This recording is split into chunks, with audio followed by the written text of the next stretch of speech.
Hi hello friends, ಎಲ್ಲರೂ ಹೇಗಿದ್ದೀರಾ? ನಾನು ನಿಮ್ಮ ಆರಾಮದನ್. ಫ್ರೆಂಡ್ಸ್, ಇವತ್ತು ಒಂದು ತುಂಬಾನೇ ಮುಖ್ಯವಾದಂತಹ ವಿಷಯ ಇದೆ. ಅದ್ರ ಬಗ್ಗೆ ಮಾತಾಡೋಣ ಅಂತ ಈ ವಿಡಿಯೋ ಮಾಡ್ತಾ ಇದ್ದೇನೆ. ಅದಕ್ಕಿಂತ ಮುಂಚೆ ನನ್ನ ಚಾನೆಲ್ ಅನ್ನ ಯಾರೆಲ್ಲ ಸಬ್ಸ್ಕ್ರೈಬ್ ಮಾಡ್ಕೊಂಡಿಲ್ಲ, ಪ್ಲೀಸ್ ಸಬ್ಸ್ಕ್ರೈಬ್ ಮಾಡ್ಕೊಳ್ಳಿ. ಯಾಕಂತಂದ್ರೆ ತುಂಬಾ ಜನ ಹೊಸಬರು ನೋಡ್ತಾ ಇರ್ತೀರಾ, ಅವರೆಲ್ಲನೂ ಸಬ್ಸ್ಕ್ರೈಬ್ ಮಾಡ್ಕೊಳ್ಳಿ. ಮತ್ತೆ ಹಳಬ್ರೆಲ್ಲನೂ ನನ್ನ ವಿಡಿಯೋಸ್ ಆಗ್ಬೋದು, ನನ್ನ ಚಾನೆಲ್ ಅನ್ನ ಶೇರ್ ಮಾಡೋ ಮುಖಾಂತರ ನನಗೆ ಸಪೋರ್ಟ್ ಮಾಡಿ ಅಂತ ಹೇಳ್ತಾ, ಇವತ್ತು ಒಂದು ಅತಿ ಮುಖ್ಯವಾದ ವಿಷಯ ಇದೆ. ಅದ್ರ ಬಗ್ಗೆ ಈ ವಿಡಿಯೋದಲ್ಲಿ ಮಾತಾಡೋಣ. ಅದೇನಂತ ಅಂದ್ರೆ, ನಮ್ಮ ಕರ್ನಾಟಕ ಸರ್ಕಾರ ಏನು ಈ ಎ ಖಾತಾ ಬಿ ಖಾತಾ ಅಂತ ಮಾಡಿದೆ, ಅದರಲ್ಲಿ ಈ ಬಿ ಖಾತಾವನ್ನ ಸಂಪೂರ್ಣವಾಗಿ ನಿಲ್ಲಿಸಬೇಕು. ಅದಕ್ಕೆ ಇನ್ನೇನಿದ್ರು ಕೂಡ ಓನ್ಲಿ ಎ ಖಾತಾ ಮಾತ್ರನೇ ಕೊಡಬೇಕು. ಯಾಕಂತ ಅಂದ್ರೆ ಈ ಬಿ ಖಾತಾಗೆ ಯಾವುದೇ ತರಹದ ಸೌಲಭ್ಯಗಳು ಕೊಡಕ್ಕಾಗಲ್ಲ ಅಂತ ಹೇಳ್ಬಿಟ್ಟು ಅದನ್ನ ಕರ್ನಾಟಕ ಸರ್ಕಾರ ಬಿ ಖಾತಾ ಇರೋ ಪ್ರಾಪರ್ಟಿಗಳಿಗೆಲ್ಲ ಎ ಖಾತಾ ಮಾಡಬೇಕು ಅಂತ ಹೇಳ್ಬಿಟ್ಟು ಅದನ್ನ ಒಂದು ಪ್ರಸ್ತಾವನೆಯನ್ನ ಇಟ್ಟಿದೆ. ಅದಕ್ಕೆ ಎಲ್ಲಾ ತರಹದ ಸಿದ್ಧತೆ ಕೂಡ ನಡೀತಾ ಇದೆ. ಈ ಇದ್ರಲ್ಲಿ ಈ ಎ ಖಾತಾಗೆ ಕನ್ವರ್ಟ್ ಮಾಡಬೇಕು ಅಂತಂದ್ರೆ ಏನೆಲ್ಲ ರೂಲ್ಸ್ ಇದೆ, ರೆಗ್ಯುಲೇಷನ್ ಇದೆ, ಮತ್ತೆ ಈ ಎ ಖಾತಾ ಕನ್ವರ್ಟ್ ಆಯ್ತು ಅಂತಂದ್ರೆ ಏನೆಲ್ಲ ಸೌಲಭ್ಯಗಳು ಸಿಗುತ್ತೆ, ಮತ್ತೆ ಈ ಬಿ ಖಾತಾ ಪ್ರಾಪರ್ಟಿಗೆ ಎಲ್ಲಿ ಮಾತ್ರ ಎ ಖಾತಾ ಸಿಗುತ್ತೆ, ಅದ್ರ ಬಗ್ಗೆ ಈ ವಿಡಿಯೋದಲ್ಲಿ ನೋಡೋಣ. ಇವಾಗ ಸದ್ಯಕ್ಕೆ ಇರೋದು ಬಂದ್ಬಿಟ್ಟು ಓನ್ಲಿ ಬಿಬಿಎಂಪಿ ಲಿಮಿಟ್ ಅಲ್ಲಿ ಮಾತ್ರನೇನೆ ಬಿ ಖಾತಾ ಏನಿದೆ ಆ ಬಿ ಖಾತಾ ಪ್ರಾಪರ್ಟೀಸ್ಗೆ ಎ ಖಾತಾ ಕೊಡಬೇಕು ಅಂತ ಹೇಳ್ಬಿಟ್ಟು ಎಲ್ಲ ಸಕಲ ಸಿದ್ಧತೆಗಳನ್ನ ಕೂಡ ನಮ್ಮ ಕರ್ನಾಟಕ ಸರ್ಕಾರ ಮಾಡ್ಕೊಳ್ಳಿಕ್ಕೆ ರೆಡಿ ಆಗ್ತಾ ಇದೆ. ಇನ್ನೇನು ಕೆಲವೇ ದಿನಗಳಲ್ಲಿ ಅದನ್ನ ಕೂಡ ಅನೌನ್ಸ್ ಮಾಡ್ತಾ ಇದ್ದಾರೆ. ಆಲ್ಮೋಸ್ಟ್ ಎಲ್ಲಾ ತರಹದ ತಿದ್ದುಪಡಿಯನ್ನ ತರೋದಕ್ಕೂ ಕೂಡ ಇವರು ರೆಡಿಯಾಗಿದ್ದಾರೆ. ಈ ಬಿ ಖಾತಾ ನಿವೇಶನಗಳಿಗೆ ಎ ಖಾತಾ ಜೊತೆಗೆ ಏನೇನು ಸೌಲಭ್ಯಗಳು ದೊರಕುತ್ತೆ, ಮತ್ತೆ ಇದಕ್ಕಾಗಿ ಮಾರ್ಗಸೂಚಿ ಶುಲ್ಕ ಎಷ್ಟು ಪಾವತಿಸಬೇಕಾಗುತ್ತೆ, ಅದರ ಬಗ್ಗೆನೇನೆ ಇಲ್ಲಿ ನೋಡೋಣ. ಈ ಬಿ ಖಾತಾ ಪ್ರಾಪರ್ಟೀಸ್ ನ ಎ ಖಾತಾ ಹಾಗೆ ಕನ್ವರ್ಟ್ ಮಾಡಬೇಕು ಅಂತಂದ್ರೆ ಶೇಕಡಾವಾರು 5% ಪಾವತಿಸಬೇಕಾಗುತ್ತದೆ ಸರ್ಕಾರಕ್ಕೆ. ಶೇಕಡಾವಾರು ಅಂತಂದ್ರೆ ಅಲ್ಲಿನ ಗವರ್ನಮೆಂಟ್ ವ್ಯಾಲ್ಯೂ ಏನಿದೆ, ನೋಂದಣಿ ವ್ಯಾಲ್ಯೂ ಏನಿದೆ, ರಿಜಿಸ್ಟ್ರೇಷನ್ ವ್ಯಾಲ್ಯೂ ಏನಿದೆ, ಆ ವ್ಯಾಲ್ಯೂ ಮೇಲೆ ಸುಮಾರು 5% ಅನ್ನ ಸರ್ಕಾರಕ್ಕೆ ಡೆವಲಪ್ಮೆಂಟ್ ಚಾರ್ಜ್ ಅಥವಾ ಬೆಟರ್ಮೆಂಟ್ ಚಾರ್ಜ್ ಅಂತಂದೇಳಿ ಕಟ್ಟಬೇಕಾಗುತ್ತೆ. ಇದು ನಮ್ಮ ಕರ್ನಾಟಕ ಸರ್ಕಾರ ಇವಾಗ ಮಾಡ್ತಾ ಇರೋ ಒಂದು ಹೊಸ ಕಾನೂನು. ಈ ಬಿಬಿಎಂಪಿ ವ್ಯಾಪ್ತಿಯಲ್ಲಿ ಈ ಬಿ ಖಾತಾ ಪ್ರಕ್ರಿಯೆ ಏನು ನಡೀತಾ ಇದೆ ಅದನ್ನ ಶೀಘ್ರದಲ್ಲಿಯೇ ಸ್ಥಗಿತಗೊಳಿಸಬೇಕು. ಈಗಿರುವ ಅಷ್ಟು ಬಿ ಖಾತಾ ನಿವೇಶನ ಮತ್ತೆ ಕಟ್ಟಡಗಳಿಗೆ ಎಲ್ಲದಕ್ಕೂ ಎ ಖಾತಾವನ್ನ ನಾವು ಕೊಡಬೇಕು. ಮತ್ತೆ ಒಂದು ನಿವೇಶನ ಅಥವಾ ಒಂದು ಬಡಾವಣೆಯ ಜನ ಯಾರೇ ಆದರೂ ಕೂಡ ಒಂದು ಅಪ್ಲಿಕೇಶನ್ ಅನ್ನ ಕೊಟ್ಟರೆ, ಉದಾಹರಣೆಗೆ ಆ ಬಡಾವಣೆಯ ಪೂರ್ತಿ ಎಷ್ಟು ಸೈಟ್ ಇದೆ ಏನು ಅಷ್ಟಕ್ಕೂ ಕೂಡ ಒಂದು ಎಲ್ಲಾನು ಟೀಮ್ ಅನ್ನ ಮಾಡಿಕೊಂಡು ಅದಕ್ಕೆ ಎಲ್ಲಾ ಡಾಕ್ಯುಮೆಂಟ್ ಅನ್ನ ತಗೊಂಡು ಒಂದು ಅಪ್ಲಿಕೇಶನ್ ಕೊಟ್ಟರು ಸಾಕು. ಅಥವಾ ಇಂಡಿವಿಜುವಲ್ ಆಗಿ ನೀವು ಅಪ್ಲೈ ಮಾಡೋದಿದ್ರು ಕೂಡ ಅಪ್ಲೈ ಮಾಡಬಹುದು. ಅಥವಾ ಪೂರ್ತಿ ಲೇಔಟಿಗೆನೇನೆ ಆ ಲೇಔಟ್ ಅಲ್ಲಿ ಎಷ್ಟು ಸೈಟ್ಗಳಿದೆ, ಎಷ್ಟು ಬಿ ಖಾತಾ ಇದೆ ಅಷ್ಟಕ್ಕೂ ಕೂಡ ನೀವು ಇದ್ ಮಾಡ್ಕೊಳ್ಬಹುದು. ತಮ್ಮ ನಿವೇಶನಗಳಿಗೆ ಎ ಖಾತಾ ನೀಡಬೇಕು ಅಂತ ಹೇಳ್ಬಿಟ್ಟು ಏನಾದ್ರೂ ನೀವು ಒಂದು ಸಾರಿ ಅರ್ಜಿಯನ್ನ ಕೊಟ್ಟರೆ ಅದನ್ನ ಇಮ್ಮಿಡಿಯೇಟ್ ಬಿಬಿಎಂಪಿ ಅದು ಎಲ್ಲಾ ರೀತಿಯ ಪ್ರೋಸೆಸ್ ಅನ್ನ ಮಾಡೋದಕ್ಕೇನೆ ಯಾವುದೇ ಒಂದು ಬಡಾವಣೆ ಆಗ್ಬೋದು ಅಥವಾ ಒಂದು ಸಿಂಗಲ್ ಸೈಟ್ ಆಗ್ಬೋದು ಅಪ್ಲಿಕೇಶನ್ ಅನ್ನ ಕೊಡಬಹುದು. ಇವರೇ ಕೊಡಬೇಕು ಅವರೇ ಕೊಡಬೇಕು ಅಂತ ಯಾವುದೇ ರೀತಿಯ ಷರತ್ತುಗಳು ಇಲ್ಲ. ಯಾಕಂತ ಅಂದ್ರೆ ಒಂದು ಸಾರಿ ನೀವೇನಾದ್ರೂ ಅರ್ಜಿಯನ್ನ ಬಿಬಿಎಂಪಿಯಲ್ಲಿ ತಗೊಂಡೋಗಿ ಕೊಟ್ರೆ ಎಲ್ಲವನ್ನ ಪರಿಶೀಲಿಸಿ ಎಲ್ಲವನ್ನ ಬಿಬಿಎಂಪಿ ಅವರು ಚೆಕ್ ಮಾಡಿ ಅದನ್ನ ಇಮ್ಮಿಡಿಯೇಟ್ ಕಾರ್ಯಗತಗೊಳಿಸೋದಕ್ಕೆ, ಆ ಕೆಲಸವನ್ನ ಕಂಪ್ಲೀಟ್ ಮಾಡಲಿಕ್ಕೆ ಬಿಬಿಎಂಪಿ ಅವರು ಇಮ್ಮಿಡಿಯೇಟ್ ಎಲ್ಲ ರೀತಿಯ ಪ್ರಾಸೆಸ್ ಅನ್ನು ಕೂಡ ಅವರು ಇಷ್ಟು ದಿನದಲ್ಲಿ ಮುಗಿಸ್ಬೇಕು ಅಂತ ಹೇಳ್ಬಿಟ್ಟು ಇದಾಗಿರ್ತಾರೆ. ಯಾಕಂತಂದ್ರೆ ಇದರಲ್ಲಿ ವೆರಿಫಿಕೇಶನ್ ಅನ್ನೋದು ತುಂಬಾನೇ ಮುಖ್ಯವಾಗಿರುತ್ತೆ. ಯಾವುದೇ ಒಂದು ಬಿ ಖಾತಾ ಎ ಖಾತಾ ಮಾಡಬೇಕು ಅಂತಂದ್ರೆ ಅಲ್ಲಿ ಸುಮಾರು ಷರತ್ತುಗಳನ್ನ ಸರ್ಕಾರ ಹಾಕಿದೆ. ಅದರ ಪ್ರಕಾರನೇನೆ ಇಲ್ಲಿ ಈ ಬಿ ಖಾತಾಗೆ ಎ ಖಾತಾ ಪ್ರಾಸೆಸ್ ಮಾಡೋದು. ಯಾಕಂತಂದ್ರೆ ಇದು ಕೂಡ ಆಲ್ಮೋಸ್ಟ್ ನನ್ನ ಅನಿಸಿಕೆ ಪ್ರಕಾರ ಎಲ್ಲಾನು ಅಕ್ರಮ ಸಕ್ರಮ ಏನಿತ್ತು ಅದೇ ತರನೇನೆ ಇವಾಗ ಅದನ್ನ ಮಾಡ್ಲಿಕ್ಕೆ ಇವರು ಕೂಡ ಹೊರಟಿರೋದು. ಏನಂದ್ರೆ ಸರ್ಕಾರಕ್ಕೆ ಒಂದು ಉತ್ತಮವಾದ ಆದಾಯ ಬರುತ್ತೆ ಅನ್ನೋದು ಒಂದು ಬಿಟ್ರೆ, ಜನಗಳಿಗೆ ಏನು ಬರ್ಡನ್ ಆಗುತ್ತೆ ಏನಾಗುತ್ತೆ ಅದು ಯಾವುದ್ರ ಬಗ್ಗೆನೂ ಇವರು ಯೋಚನೆ ಮಾಡ್ತಾ ಇಲ್ಲ. ಯಾವ್ಯಾವ್ದು ಪೆಂಡಿಂಗ್ ಇದೆ, ಎಷ್ಟೆಷ್ಟು ಕೊಳ್ಳೆ ಹೊಡಿಬಹುದು ನಾವು ಅನ್ನೋದು ಪ್ರತಿಯೊಂದು ಇದ್ರಲ್ಲೂ ಇದ್ ಮಾಡ್ತಾ ಇದಾರೆ.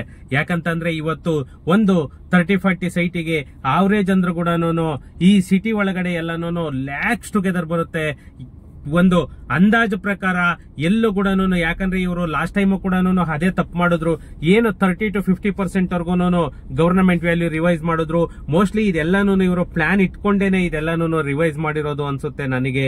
ಯಾಕಂತಂದ್ರೆ ಇವತ್ತು ಒಂದು ಸಣ್ಣ ಪುಟ್ಟ ಫ್ಯಾಮಿಲಿಯಲ್ಲಿ ಒಂದು 5,000 ವ್ಯಾಲ್ಯೂ ಇದೆ ಅಂತ ಅಂದ್ರೆ ಸುಮಾರು ಅಲ್ಲಿಗೆ 12,60 ನಿಯರ್ಲಿ 60 lakh ಗವರ್ನಮೆಂಟ್ ವ್ಯಾಲ್ಯೂ ಇತ್ತು ಅಂತಂದ್ರೆ 3.5 ಲಕ್ಷದವರೆಗೂ ಒಂದು 30-40 ಸೈಟಿಗೆ ಖರ್ಚು ಬರುತ್ತೆ. ಇವತ್ತು ಒಬ್ಬ ಮಿಡ್ಲ್ ಕ್ಲಾಸ್ ಫ್ಯಾಮಿಲಿಯವನಾಗ್ಬೋದು, ಸ್ಮಾಲ್ ಸ್ಕೇಲ್ ಫ್ಯಾಮಿಲಿಯವನಾಗ್ಬೋದು, ಯಾರೇ ಆದ್ರೂ ಕೂಡ ಪಾಪ ಅವರಿಗೆ 3.5 ಲಕ್ಷ ಕೊಟ್ಟು ಅವರು ಎ ಖಾತಾ ಮಾಡ್ಕೊಳ್ಳೋದಕ್ಕೆ ಪಾಸಿಬಿಲಿಟಿ ಇದೆಯಾ ಅದನ್ನ ಸರ್ಕಾರ ಯೋಚನೆ ಮಾಡಬೇಕು. ಯಾಕಂತಂದ್ರೆ ಯಾರೋ ಕರೋಡ್ಪತಿಗಳು ಅವರು ಇದಾಯ್ತು ಅಂತಂದ್ರೆ ಇವಾಗ ಇಲ್ಲೆಲ್ಲಾನು ಸಿಟಿ ಲಿಮಿಟ್ ಅಲ್ಲೆಲ್ಲಾನು 10,000 15,000 ಒಂದು ಸ್ಕ್ವೇರ್ ಫೀಟ್ ಇತ್ತು ಅಂತಂದ್ರೆ ಏನು 1,20,00,000 10,000 ರೂಪಾಯಿ ಆವರೇಜ್ ಅಂದ್ರೂ ಕೂಡ ಅವ್ರು ಮಾಡ್ತಾ ಇರೋದು ಹತ್ತತ್ರ ಅದು ಏನು ಯಾವ ಇದ್ರಲ್ಲಿ ಅವರು ಅದನ್ನ ಇದು ಮಾಡಿದ್ರು ಅಂತಲೇನೆ ಒಂದು ಅರ್ಥ ಆಗ್ತಾ ಇಲ್ಲ. ಈ ರೀತಿ ಹೋಯ್ತು ಅಂತ ಅಂದ್ರೆ ಒಂದೊಂದು ಪ್ರಾಪರ್ಟಿಗೆ 5 ಲಕ್ಷ 6 ಲಕ್ಷ ಬರೀ ಬೆಟರ್ಮೆಂಟ್ ಚಾರ್ಜಸ್ ಕಟ್ಕೊಂಡೋದ್ರೆ ಜನ ಯಾವ ರೀತಿ ಉದ್ಧಾರ ಆಗ್ತಾರೆ, ಮಿಡ್ಲ್ ಕ್ಲಾಸ್ ಅವರೆಲ್ಲನೂ ಯಾವ ರೀತಿ ಬದಲಾವಣೆ ಆಗ್ತಾರೆ ಅನ್ನೋದೇನೆ ಸರ್ಕಾರಕ್ಕೆ ಬರ್ತಾ ಇಲ್ಲ. ಅವರು ಮಾಡ್ತಾ ಇದಾರೆ, ನಾವು ಸುಮ್ನೆ ಕೂತಿದೀವಿ ಅಷ್ಟೇನೇನೆ. ಯಾಕಂತಂದ್ರೆ ಈ ಎ ಖಾತಾ ಕೊಡ್ಬೇಕು ಅನ್ನೋದೊಂದಿತ್ತು, ಆದ್ರೆ ಎ ಖಾತಾಗೆ ಇಷ್ಟು ಕಾಸ್ಟ್ಲಿ ಮಾಡ್ತಾರೆ ಅಂತಂದೇಳಿ ಇವರು ಯಾವುದೇ ಇದ್ರಿರ್ಲಿಲ್ಲ. ಯಾಕಂತಂದ್ರೆ ಲಾಸ್ಟ್ ಟೈಮ್ ಎಲ್ಲಾನು ಆಕ್ಚುಲಿ ಎಲ್ಲಾನು ಪ್ರಸ್ತಾವನೆ ತಂದಿದ್ದೇನೆ 55 ರೂಪೀಸ್ to 60 ರೂಪೀಸ್ ಒಂದು ಸ್ಕ್ವೇರ್ ಫೀಟ್ ಅನ್ನೋ ರೀತಿಯಲ್ಲಿ ತಗೊಂಡ್ ಬಂದಿದ್ರು. ಹಂಗ ತಂದಿದ್ರು ಕೂಡ 12,60,000 ರೂಪಾಯಿ ಆಗಿರೋದು. ಆ 60,000 ರೂಪಾಯಿ ಇದ್ರು ಕೂಡ ಮಿಡ್ಲ್ ಕ್ಲಾಸ್ ಅವ್ರು ಹೆಂಗೋನು ಆರಾಮಾಗಿ ಮಾಡಿಸ್ಕೊಳ್ಳೋರು. ಬಟ್ ಇವ್ರು ಮಾಡ್ತಾ ಇರೋದು ನಿಜವಾಗೂ ಒಂದು ಸಮಂಜಸ ಅಲ್ಲ.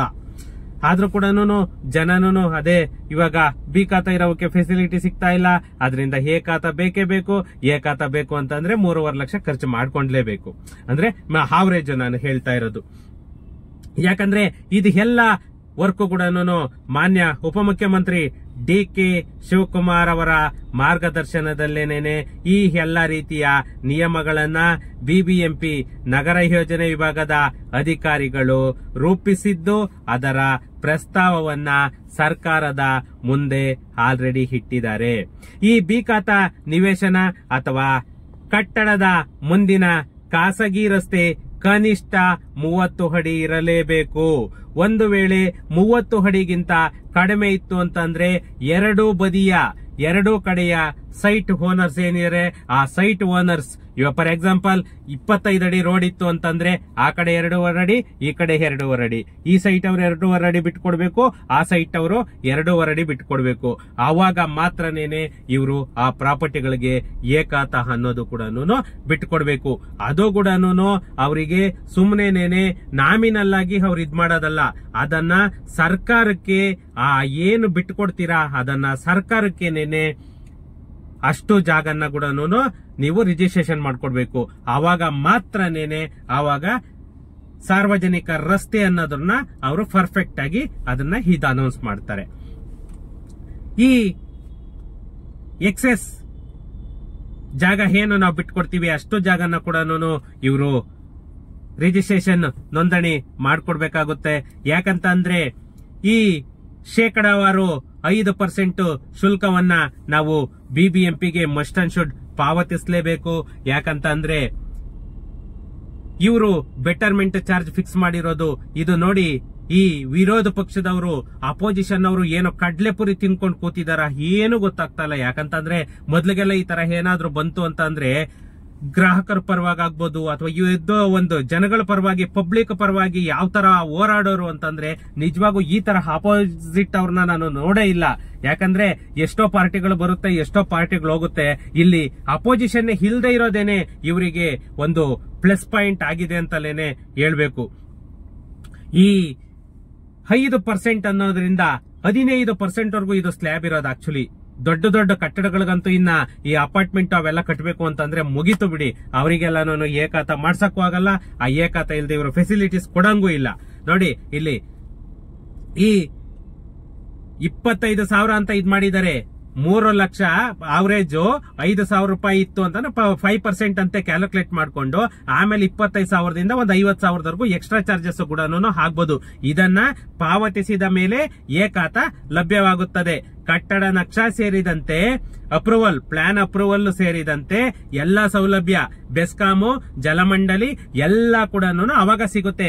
ಅದೇ ಉದ್ದೇಶದಿಂದಲೇನೆ ಇವರು ಸಿಸಿ, ಓಸಿ, ಪವರ್ ಕನೆಕ್ಷನ್ ಕೊಡಲ್ಲ. ಸಿಸಿ, ಓಸಿ ಇಲ್ಲ ಅಂದ್ರೆ, ಪ್ಲಾನ್ ಅಪ್ರೂವಲ್ ಇಲ್ಲ ಅಂತ ಅಂದ್ರೆ ನಿಮ್ಗೆ ಯಾವುದೇ ಕಾರಣಕ್ಕೂ ಕೂಡ ನಿಮ್ಗೆ BWSSP ಫೆಸಿಲಿಟಿ ಏನು ಕೊಡಲ್ಲ ಅಂತ ಇವ್ರು ಏನಕ್ಕೆ ಮಾಡಿದ್ರು ಅಂತಂದ್ರೆ ಇದು ಪ್ರೀ ಪ್ಲಾನ್ ಇತ್ತು ಇವ್ರದ್ದು. ಈ ಪ್ರೀ ಪ್ಲಾನ್ ಇದ್ದಿದ್ರಿಂದಲೇನೆ ಇವರು ಈ ಕಾನ್ಸೆಪ್ಟ್ ಅನ್ನ ತಗೊಬಂದಿದ್ದು.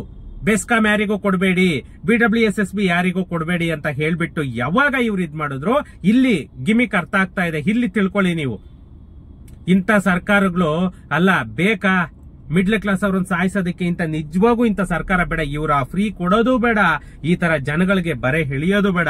ಫ್ರೆಂಡ್ಸ್ ಬಿಡಿ, ಅದೆಷ್ಟೇ ಮಾತಾಡಿದ್ರು ಕೂಡ ಅದ್ರ ಬಗ್ಗೆ ಯೂಸ್ ಇಲ್ಲ. ಇನ್ನು ಸರ್ವೆ ನಂಬರ್ ಭೂಮಿಯಲ್ಲಿ ಬಿ ಖಾತಾ ಹೊಂದಿರುವಂತಹ ಎಲ್ಲಾ ನಿವೇಶನದಾರರು ಒಟ್ಟಿಗೆ ಅಥವಾ ಪ್ರತ್ಯೇಕವಾಗಿಯೂ ಕೂಡ ಅರ್ಜಿಯನ್ನ ಸಲ್ಲಿಸಬಹುದು. ಯಾರು ಅರ್ಜಿಯನ್ನ ಸಲ್ಲಿಸ್ತಾರೆ ಅವರಿಗೆ ಸಂಪೂರ್ಣವಾಗಿ ಪ್ರಕ್ರಿಯೆಯನ್ನ ಮುಗಿಸಿ ಏಕಾತವನ್ನ ಸೇರಿದಂತೆ ಎಲ್ಲಾ ದಾಖಲೆಗಳನ್ನ ಕೂಡ ಬಿಬಿಎಂಪಿ ನಗರ ಯೋಜನೆಯ ಅಧಿಕಾರಿಗಳು ಕೊಡುತ್ತಾರೆ. ಮತ್ತೆ 30 ಅಡಿ ರಸ್ತೆ ಇದ್ದರೆ ಯಾವುದೇ ರೀತಿಯ ನೋಂದಣಿಯ ಅಗತ್ಯವಿಲ್ಲ. ಇಲ್ಲ ಅಂತಂದ್ರೆ ಆ ಕಡೆ ಈ ಕಡೆ ಎರಡೂ ಬದಿಗೂ ಕೂಡ ಅದೇನಿದೆ ಅದು ಜಾಗನ್ನ ಬಿಟ್ಕೊಡ್ಬೇಕು. ಮಾರ್ಗಸೂಚಿ ದರದಂತೆ 5% ಶುಲ್ಕವನ್ನು ಪಾವತಿಸಿದರೆ ಉಳಿದ ಪ್ರಕ್ರಿಯೆಗಳು ನಡೆಯುತ್ತೆ. ಇಲ್ಲ ಅಂತಂದ್ರೆ ಅದಷ್ಟಕ್ಕೇನೆ ಹಂಗೆ ನಿಂತಾಗುತ್ತೆ. ಅಪ್ಲಿಕೇಶನ್ ಹಾಕಿದ್ರು ಕೂಡ ನೋ ಯೂಸ್. ಒಂದು ವೇಳೆ ಬಿ ಖಾತಾ ನಿವೇಶನವಿರುವ ರಸ್ತೆಯನ್ನು ಬಿಡಿಎ ಅಥವಾ ಬಿಬಿಎಂಪಿ ನಿರ್ವಹಣೆ ಮಾಡುತ್ತಿದ್ದರೆ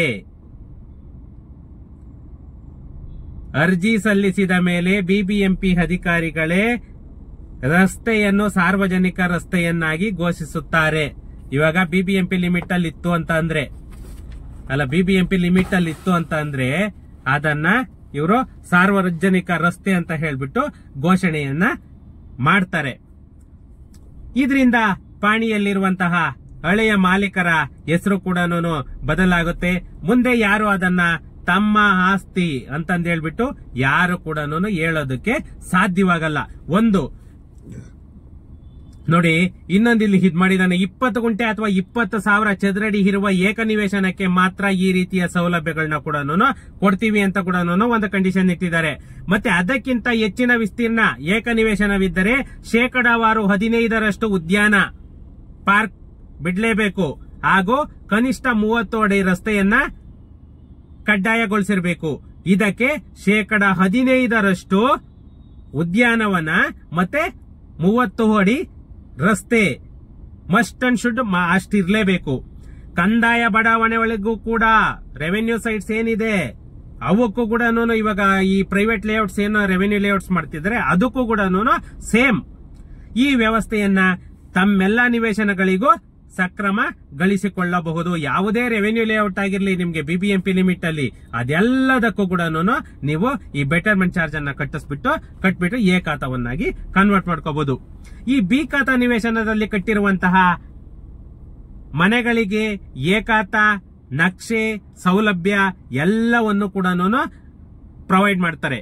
ಮತ್ತೆ ಒಂದು ವೇಳೆ 30 ಅಡಿ ರಸ್ತೆ ಏನಾದ್ರೂ ಅಲ್ಲಿ ಬಿಡೋದಕ್ಕೆ ಸಾಧ್ಯನೇ ಇಲ್ಲ ಅಂತ ಅಂದ್ರೆ ಅಂತದ್ದಕ್ಕೂ ಕೂಡ ಆಸ್ ಪರ್ ಕಂಡೀಷನ್ ಏಕಾತವನ್ನ ಕೊಡ್ತಾರೆ.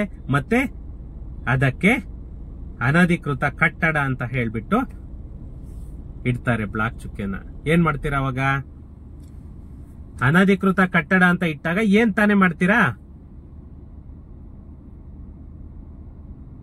ಅಧಿಕೃತಕ್ಕೂ ಅನಧಿಕೃತಕ್ಕೂ ಡಿಫರೆನ್ಸ್ ಇಲ್ವಾ?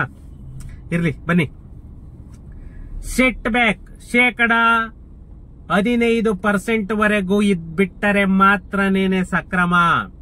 ಬಿಬಿಎಂಪಿ ವ್ಯಾಪ್ತಿಯಲ್ಲಿ ನಿರ್ಮಿಸಲಾಗುತ್ತಿರುವ ಕಟ್ಟಡಗಳಲ್ಲಿನ ಸೆಟ್ ಬ್ಯಾಕ್ ಉಲ್ಲಂಘನೆಯನ್ನು 15% ಸಕ್ರಮಗೊಳಿಸುವ ಪ್ರಸ್ತಾವ ರಾಜ್ಯ ಸರ್ಕಾರ ಮುಂದಿದೆ. ರಾಜ್ಯ ಸರ್ಕಾರದ ಮುಂದೆ ಇದೆ. ವಸತಿ ಕಟ್ಟಡ ಸೆಟ್ ಬ್ಯಾಕ್ ನಿಯಮಗಳಿಗೆ ವಿನಾಯಿತಿ ನೀಡಲು ನಮ್ಮ ಬಿಬಿಎಂಪಿ ಪ್ರಸ್ತಾವ ಸಲ್ಲಿಸಿದೆ. ಪ್ರಸ್ತುತ ಸೆಟ್ ಬ್ಯಾಕ್ ನಲ್ಲಿ 5% ಉಲ್ಲಂಘನೆಯನ್ನು ಸಕ್ರಮಗೊಳಿಸಲು ಸಾಧ್ಯವಿದೆ. ಇದನ್ನ 15% ಹೆಚ್ಚಿಸುವ ಸಾಧ್ಯತೆ ಕೂಡ ಇದೆ. ಆ ಸೆಟ್ ಬ್ಯಾಕ್ ಏರಿಯಾ ಅಷ್ಟು ಬಿಡ್ಲೇಬೇಕು ಅಂತ ಹೇಳ್ಬಿಟ್ಟು ಬಿಬಿಎಂಪಿ ಅವರು ಅದನ್ನ ಸರ್ಕಾರದ ಮುಂದೆ ಇಟ್ಟಿದ್ದಾರೆ. ಮತ್ತೆ ಇದಲ್ಲದೆ ಚಿಕ್ಕ ನಿವೇಶನಗಳಲ್ಲಿ ನಿರ್ಮಿಸುವಂತಹ ವಸತಿ ಕಟ್ಟಡಗಳಿಗೆ ಸೆಟ್ ಬ್ಯಾಕ್ ನಿಯಮಗಳಿಗೂ ವಿನಾಯಿತಿಯನ್ನ ಕೊಡ್ತೀವಿ ಅಂತ ಹೇಳ್ತಾ ಇದ್ದಾರೆ. ಅಂತ ಅಂದ್ರೆ ಆಸ್ ಪರ್ ಡೈಮೆನ್ಷನ್ ಇದು ಕಂಡೀಷನ್ಸ್ ಅಪ್ಲಿಕೇಬಲ್ ಆಗುತ್ತೆ. ಏನಂತ ಅಂದ್ರೆ ರಸ್ತೆ ಬದಿಗೆ 20 ಅಡಿ ಅಗಲ ಹೊಂದಿರುವ ನಿವೇಶನದಲ್ಲಿ ವಸತಿ ಕಟ್ಟಡ ನಿರ್ಮಿಸುವಾಗ ಮುಂಭಾಗದಲ್ಲಿ ಮಾತ್ರ 3 ಅಡಿ ಜಾಗ ಬಿಡ್ಲೇಬೇಕು. ಫಾರ್ ಎಕ್ಸಾಂಪಲ್ 20-30 ಮುಂಭಾಗದಲ್ಲಿ 3 ಅಡಿ ಜಾಗವನ್ನ ಬಿಡ್ಲೇಬೇಕು. ಇನ್ನ ಸುತ್ತ ಏನು ಬಿಡೋ ಅವಶ್ಯಕತೆ ಇಲ್ಲ. ಒಂದು ವೇಳೆ 30 ಅಥವಾ 40 ಅಡಿ ನಿವೇಶನದಲ್ಲಿ ಕಟ್ಟಡ ನಿರ್ಮಿಸುವಾಗ ಅದರ ಅಳತೆಗೆ ಅನುಗುಣವಾಗಿ ಸುತ್ತಲೂ ಜಾಗ ಬಿಡಬೇಕಾಗುತ್ತದೆ. ಓನ್ಲಿ 20-30 ಮಾತ್ರನೇನೆ ಅದು ಕಂಡೀಷನ್. 30-40 ಸೈಟ್ ಇತ್ತು ಅಂತಂದ್ರೆ ಸುತ್ತನೂ ಆಸ್ ಪರ್ ಕಂಡೀಷನ್ ನೀವು ಸೆಟ್ ಬೇಕು ಬಿಡ್ಲೇಬೇಕು. ಈ ತಿದ್ದುಪಡಿಯನ್ನು ಕೂಡ ಆಲ್ರೆಡಿ ಬಿಬಿಎಂಪಿ ಅವರು ಮಾಡಿಬಿಟ್ಟಿದ್ದಾರೆ. ಇನ್ನು ನೀವೇನಾದ್ರೂ ಗ್ರೌಂಡ್ +3 ಗ್ರೌಂಡ್ +4 ಆ ತರ ಹೋಗ್ತೀರಾ ಅಂತ ಅಂದ್ರೆ ನೆಲ ಹಂತಸ್ತು ಗ್ರೌಂಡ್ ಏನಿದೆ ಗ್ರೌಂಡ್ ಲೆವೆಲ್ ಪೂರ್ತಿನೂ ನೀವು ಪಾರ್ಕಿಂಗ್ ಬಿಡ್ಲೇಬೇಕು. Must and should. ಬಿಬಿಎಂಪಿ ವ್ಯಾಪ್ತಿಯಲ್ಲಿ ನೆಲ ಹಂತಸ್ತು ಹಾಗೂ 3 ಹಂತಸ್ತಿನ ಕಟ್ಟಡಕ್ಕೆ ಅನುಮತಿ ನೀಡಲಾಗುತ್ತದೆ. Maximum ground +3 means 30-40 site 30-50 site ಅವಕ್ಕೆ. ಇನ್ನು ಮುಂದೆ ನೆಲ ಹಂತಸ್ತು ವಾಹನ ನಿಲುಗಡೆಗೆ ಮಸ್ಟ್ ಅಂಡ್ ಶುಡ್ ಬಿಡ್ಲೇಬೇಕು. ಗ್ರೌಂಡ್ ಫ್ಲೋರ್ ಏನಿದೆ ಅಷ್ಟು ಕೂಡ ನೀವು ಬಿಡ್ಲೇಬೇಕು. ಒಂದು ವೇಳೆ ನೆಲ ಅಂತಸ್ತು ವಾಹನ ನಿಲುಗಡೆಗೆ ಏನಾದರೂ ಬಿಡದೆ ಹೋದ ಪಕ್ಷದಲ್ಲಿ ಬೇರೆ ರೀತಿಯಲ್ಲಿ ಬಳಕೆ ಮಾಡಿದರೆ ಅದಕ್ಕೆ ಬೆಸ್ಕಾಂ ಫೆಸಿಲಿಟಿ ಮತ್ತೆ ಜಲಮಂಡಳಿ ಫೆಸಿಲಿಟಿಯನ್ನ ಕಡಿತಗೊಳಿಸಲಾಗುತ್ತದೆ ಅಂತ ಬಿಬಿಎಂಪಿ ಸ್ಟ್ರಿಕ್ಟ್ ಆಗೇನೇನೆ ಇಟ್ಟಿದ್ದಾರೆ. ಈ ನೆಲ ಹಂತಸ್ತು ಪಾರ್ಕಿಂಗ್ 4ನೇ ಹಂತಸ್ತಿಗೂ ಕೂಡ ಅವಕಾಶ ಕೊಡ್ತಾರೆ. ಯಾಕಂತಂದ್ರೆ ಒಂದು ಫ್ಲೋರ್ ವೇಸ್ಟ್ ಆಗೋದ್ರಿಂದ ಗ್ರೌಂಡ್ +3 ಗ್ರೌಂಡ್ ಪ್ಲಸ್ ಹೋದ್ರೂ ಕೂಡ ಇನ್ 3 ಫ್ಲೋರ್ ಮಾತ್ರ ಉಳ್ಕೊಳ್ಳುತ್ತೆ. ಅದಕ್ಕೆ 4ರವರೆಗೂ ಕೂಡ ನಮ್ಗೆ ಅನುಮತಿಯನ್ನ ಬಿಬಿಎಂಪಿ ಅವರು ಕೊಡ್ತಾರೆ. ನೆಲ ಅಂತಸ್ತನ್ನ ಪಾರ್ಕಿಂಗ್ಗೆ ಮೀಸಲಿಟ್ಟ ಕಟ್ಟಡಕ್ಕೆ 4ನೇ ಅಂತಸ್ತನ್ನು ಕೂಡ ಅದೇ ಸೆಟ್ ಬ್ಯಾಕ್ ನಲ್ಲಿ ನಿರ್ಮಿಸಿಕೊಳ್ಳಲು ಅವಕಾಶ ಕೂಡ ನೀಡಲಾಗುತ್ತದೆ. ಮತ್ತೆ 21 ಮೀಟರ್ ಎತ್ತರದವರೆಗಿನ ಕಟ್ಟಡಕ್ಕೆ ಈ ಎಲ್ಲಾ ರೀತಿಯ ಸೌಲಭ್ಯಗಳನ್ನು ಕೂಡ ಒದಗಿಸಲಾಗುತ್ತದೆ. ಈಗಾಗಲೇ G+3 ಕಟ್ಟಡ ಏನಾದ್ರೂ ನಿರ್ಮಾಣ ಆಗಿದ್ದರೆ ನೆಲ ಹಂತಸ್ತನ್ನ ಸಂಪೂರ್ಣವಾಗಿ ಪಾರ್ಕಿಂಗ್ಗೆ ಮೀಸಲಿಟ್ಟರೆ ಅವರಿಗೆ ಇನ್ನೊಂದು ಅಂತಸ್ತು ನಿರ್ಮಿಸಿಕೊಳ್ಳಲು ಕೂಡ ಅವಕಾಶ ಮತ್ತೆ ಪ್ಲಾನ್ ಅಪ್ರೂವಲ್ ಕೂಡ ಕೊಡೋದಕ್ಕೆ ಬಿಬಿಎಂಪಿ ಎಲ್ಲ ರೀತಿಯಲ್ಲೂ ಒಪ್ಕೊಂಡಿದೆ. ರಸ್ತೆಯಲ್ಲಿ ವಾಹನ ನಿಲ್ಲಿಸುವುದನ್ನ ಸಂಪೂರ್ಣವಾಗಿ ಕಡಿತ ಮಾಡಬೇಕು ಅಂತ ಹೇಳ್ಬಿಟ್ಟು ನಮ್ಮ ಬಿಬಿಎಂಪಿ ನಗರ ಆಯುಕ್ತರು ಎಲ್ಲಾ ರೀತಿಯ ಒಂದು ಪ್ರಪೋಸಲ್ ಅನ್ನು ಕೂಡ ಇವರು ರೆಡಿ ಮಾಡ್ಕೊಂಡಿದ್ದಾರೆ. ಮತ್ತೆ ಅಪಾರ್ಟ್ಮೆಂಟ್ ನಲ್ಲಿ ಪಾರ್ಕ್ ಅನ್ನೋದು ಕಡ್ಡಾಯ. ಯಾಕಂತಂದ್ರೆ ಪಾರ್ಕ್ ಬಿಡ್ಲೇಬೇಕು. ಪಾರ್ಕ್ ಬಿಟ್ಟಿಲ್ಲ ಅಂತಂದ್ರೆ ಅದು ಏನು ಯಾವುದೇ ಒಂದು ಅಪಾರ್ಟ್ಮೆಂಟ್ ಅಲ್ಲೂ ಕೂಡ ನಿಮ್ಗೆ ಮಿನಿಮಮ್ ಅಂದ್ರೂ ಕೂಡ ಇಷ್ಟು ಅಂತಂದೇಳಿ ಪಾರ್ಕ್ ಮಾಡಲೇಬೇಕಾಗುತ್ತೆ. ಬಿಬಿಎಂಪಿ ಅಥವಾ ಬಿಡಿಎ ವ್ಯಾಪ್ತಿಯಲ್ಲಿ 2000 ಚದರ ಮೀಟರ್ ನಿಂದ 10,000 ಚದರ ಮೀಟರ್ ವರೆಗಿನ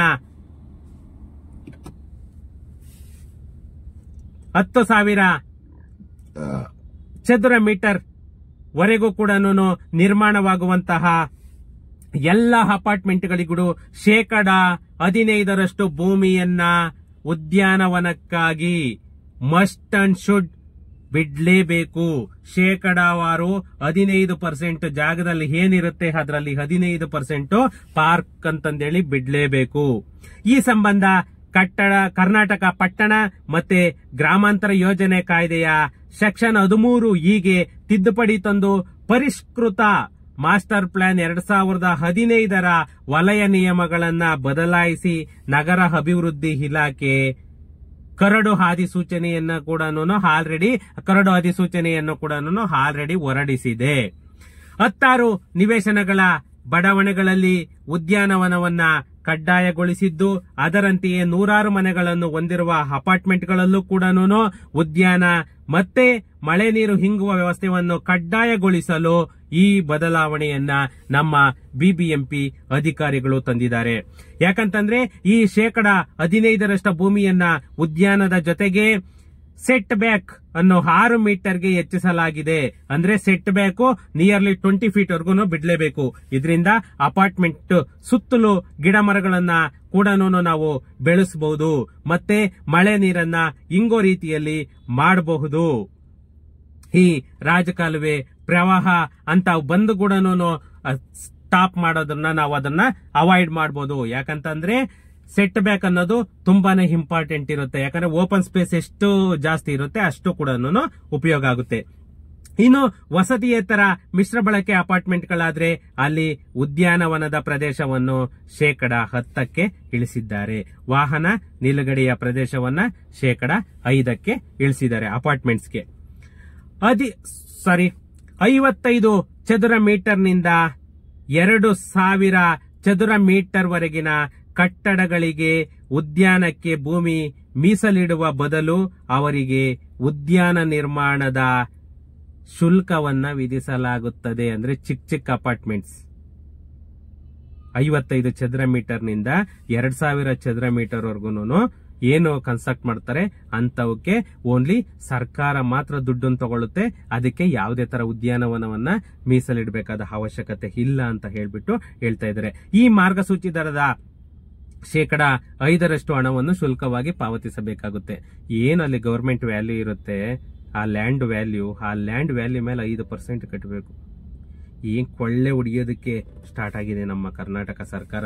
ಈ ಶುಲ್ಕವನ್ನ ಸ್ವೀಕರಿಸಲು ಪ್ರತ್ಯೇಕ ಎಸ್ಕ್ರೋ ಖಾತೆಯನ್ನು ಕೂಡ ತೆರಿಬೇಕು ಅಂತ ಹೇಳ್ಬಿಟ್ಟು ನಮ್ಮ ಯೋಜನಾ ಪ್ರಾಧಿಕಾರ ಅಧಿಸೂಚನೆಯಲ್ಲಿ ಎಲ್ಲವನ್ನ ತಿಳಿಸಲಾಗಿದೆ.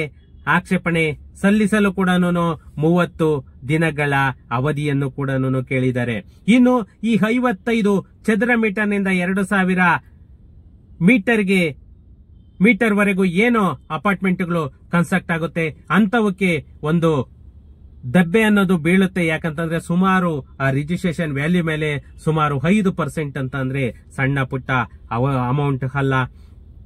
ಈ ಮಾರ್ಗಸೂಚಿ ದರದ ಶುಲ್ಕ 5% ಮತ್ತೆ ಹೊಸ ಮಾರ್ಗಸೂಚಿ ಪ್ರಕಾರ 30 ಅಡಿ ರಸ್ತೆ ಇರಲೇಬೇಕು. ಇದು ನಮ್ಮ ಬಿಬಿಎಂಪಿ ಮಾಡಿರೋ ಹೊಸ ಮಾಸ್ಟರ್ ಮೈಂಡ್ ಪ್ಲಾನ್. ಸುಮಾರು 3.5 ಲಕ್ಷ ಪ್ರಾಪರ್ಟಿಗಳು ಇವತ್ತು ಇದೆ. 3.5 ಲಕ್ಷ ಪ್ರಾಪರ್ಟಿಗೆ ಅವರೇಜ್ ಹಾಕೊಂಡೋದ್ರು ಕೂಡ ಸಾವಿರಾರು ಕೋಟಿ ಕೊಳ್ಳೆ ಹೊಡೆಯೋದಕ್ಕೆ ನಮ್ಮ ಕರ್ನಾಟಕ ಸರ್ಕಾರ ಮುಂದಾಗಿದೆ. ಯಾಕಂದ್ರೆ ಎಷ್ಟೋ ಜನ ಏಕಾತ ಬೇಕು ಅಂತ ಕೇಳ್ತಾ ಇದ್ರು. ಬಟ್ ಈ ತರ ಏಕಾತ ಕೊಡ್ತಾರೆ ಅಂತಂದ್ರೆ ನಿಜವಾಗೂ ಅದು ಇಮ್ಯಾಜಿನೇಷನ್ ಇಲ್ಲ. ಯಾಕಂತಂದ್ರೆ ಒಂದೊಂದು ಸೈಟಿಗೆ ಲಕ್ಷಾಂತರ ರೂಪಾಯಿ ಕೊಟ್ಟು ಯಾವ ಮಿಡ್ಲ್ ಕ್ಲಾಸ್ ಅವರು ಮಾಡಿಸ್ಕೊಳ್ಳಿಕ್ಕೆ ರೆಡಿ ಆಗ್ತಾರೆ ಹೇಳಿ. ಯಾಕಂತಂದ್ರೆ ಅದಕ್ಕೂ ಒಂದು ಲೆಕ್ಕ ಅಂತ ಇರುತ್ತೆ. ಆ ತರ ಹೋದ್ರೆ ಎಲ್ಲಾದ್ರೂ ಹೊರಗಡೆ ಹೋಗಿ ಆರಾಮಾಗಿ ಅದಕ್ಕೆ ಇನ್ನೊಂದು ಸ್ವಲ್ಪ ಹಾಕಿದ್ರೆ ಸೈಟ್ ತಗೊಳ್ಬೋದು ಅನ್ನಂಗೆ ಯೋಚನೆ ಮಾಡ್ತಾರೆ ಜನ. ಈ ಬಿಬಿಎಂಪಿಯಲ್ಲಿ ಲಿಮಿಟ್ ಅಲ್ಲಿ ಸ್ವಂತ ಮನೆ ಇಟ್ಕೊಂಡು ಬದುಕ್ಬೇಕಂತಂದ್ರೆ ಇನ್ನು ತುಂಬಾನೇ ಕಷ್ಟ ಅಂತಲೇ ಹೇಳ್ಬೇಕು. ಯಾಕಂತಂದ್ರೆ ಪ್ರತಿಯೊಂದಕ್ಕೂ ರೂಲ್ಸ್ ರೆಗ್ಯುಲೇಷನ್ ಅಂತಂದೇಳಿ ಇವ್ರು ಮಾಡ್ತಾ ಇದಾರೆ. ನಿಜವಾಗೂ ಇವ್ರು ಮಾಡ್ತಾ ಇರೋದು ಇವರಿಗೇನೆ ಒಳ್ಳೇದಾ ಕೆಟ್ಟದ್ದ, ಇನ್ನೊಂದು ಈ ಆಪೋಸಿಷನ್ ಅವರು ಏನು ಮಾಡ್ತಾ ಇದ್ದಾರೆ ಅನ್ನೋದು ನಿಜವಾಗೂ ಅರ್ಥ ಆಗ್ತಾ ಇಲ್ಲ. ಓಕೆ ಫ್ರೆಂಡ್ಸ್, ಅವ್ರು ಮಾಡಿದ್ದನ್ನ ನಾವು ಪಾಲನೆ ಮಾಡ್ಲೇಬೇಕು, ಅದನ್ನ ಏನು ಮಾಡ್ಲಿಕ್ಕೆ ಬರಲ್ಲ. Thank you. ಸಿಗೋಣ ನೆಕ್ಸ್ಟ್ ವಿಡಿಯೋದಲ್ಲಿ.